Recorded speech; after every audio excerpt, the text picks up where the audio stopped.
Olá, ouvinte!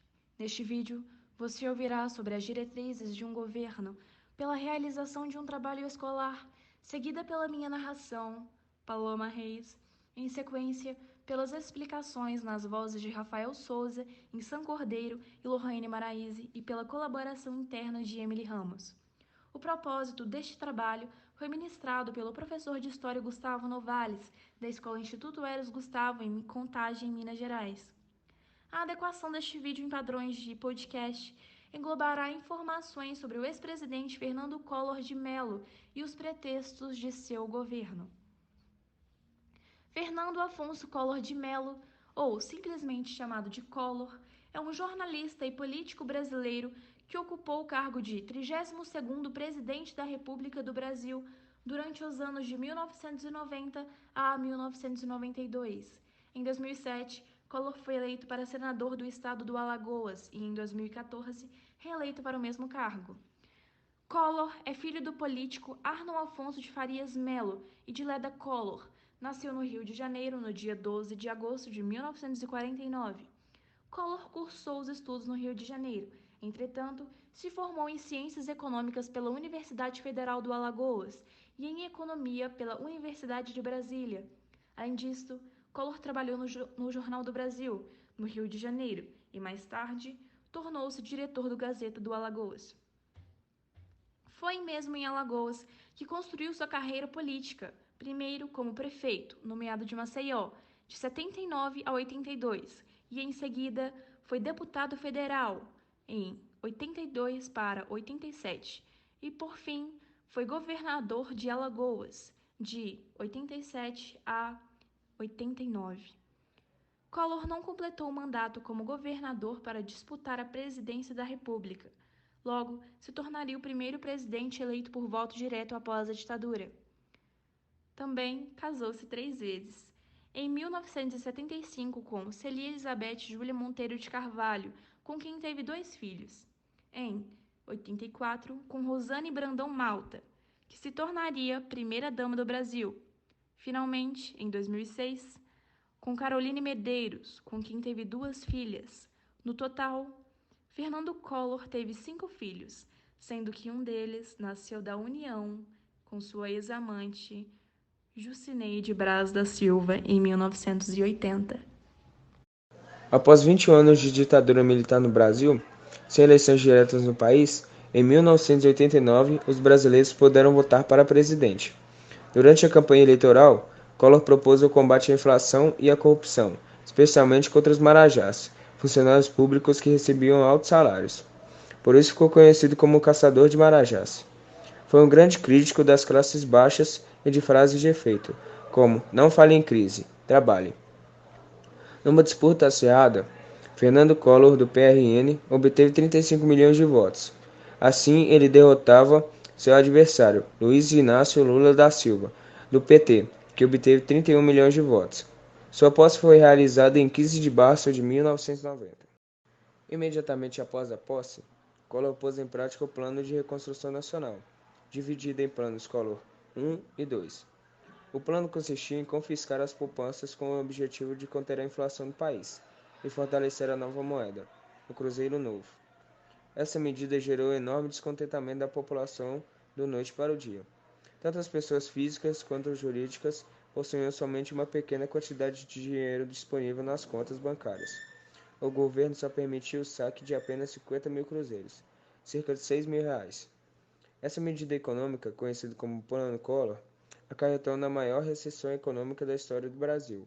A inflação disparava, muitas empresas faliram e o desemprego aumentou. Além do confisco da poupança, o Plano Collor esteve focado principalmente na abertura do mercado brasileiro, na privatização de empresas públicas e redução do funcionalismo, influenciado pelos princípios do neoliberalismo. Pouco tempo após ascender ao poder, é revelado o esquema de corrupção envolvendo o tesoureiro de sua campanha, Paulo César Farias, mais conhecido por PC Farias. Em 1992, seu irmão Pedro Collor de Mello revelou como era feito o desvio de dinheiro público, envolvendo Fernando Collor de Mello e PC Farias. Sobre o impeachment de Collor, Diante dos escândalos, foi aberta uma comissão parlamentar de inquérito, CPI, encarregada de investigar as ações do presidente Collor em 25 de junho de 1992. A CPI revelou o envolvimento de Collor e sua família no chamado Esquema PC Faria, onde grande quantidade de dinheiro público foi desviada envolvendo diversas formas de corrupção. Um fato curioso revela sua baixa popularidade. Um dia antes de ser deposto, Collor faz um discurso em 20 de junho de 1992, onde pede à população que exponham panos com as cores da bandeira brasileira nas janelas de suas residências, a fim de demonstrar seu apoio. A reação da população revelaria sua situação crítica. No dia seguinte, as pessoas penduraram panos negros nas janelas e saíram às ruas vestidas de preto, como forma de repúdio e demonstração de luto. Mediante os gritos "Fora Collor", milhares de pessoas foram às ruas e pintaram os rostos com o verde e amarelo, exigindo o impeachment do presidente. Esse movimento ficou conhecido como Caras Pintadas. Sobre seu julgamento, diante do movimento nas ruas e o crescente isolamento político do presidente, a Câmara aprova a abertura de processo de impeachment de Collor com a apuração de 441 votos contra 38. A votação segue para o Senado, porém, com medo de perder seus direitos políticos, Collor renunciou ao cargo da presidência em 29 de dezembro de 1992, pouco antes de ser condenado pelo Senado por crime de responsabilidade.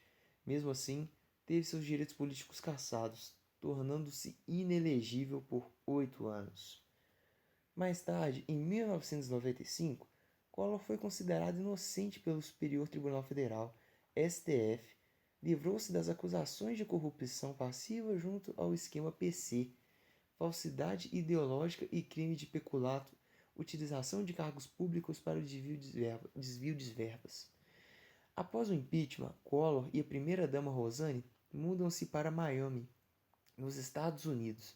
A presidência seria assumida pelo seu vice Itamar Franco em 2 de outubro de 1992. Por fim, o governo de Collor foi muito conturbado, marcado por diversos escândalos de corrupção, o que culminou na sua deposição. No entanto, ao menos no estado de Alagoas, seu prestígio segue em alta e Collor já foi por 2 vezes senador daquele estado, demonstrando o quanto o povo tem uma baixa capacidade de memória. Caro ouvinte, separamos para você também algumas curiosidades do governo Collor.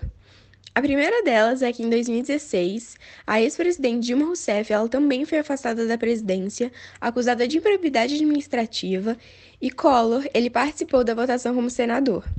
A segunda delas é que PC Farias ele seria encontrado morto em Alagoas com a namorada em 23 de junho de 1996.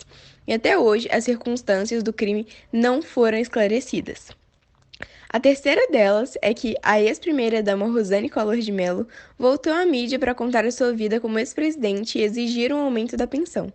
E chegou ao fim a nossa videoaula falando um pouco sobre o governo de Fernando Collor de Mello. Esperamos que você tenha gostado e aprendido um pouco mais sobre esse governo. Muito obrigada por assistir!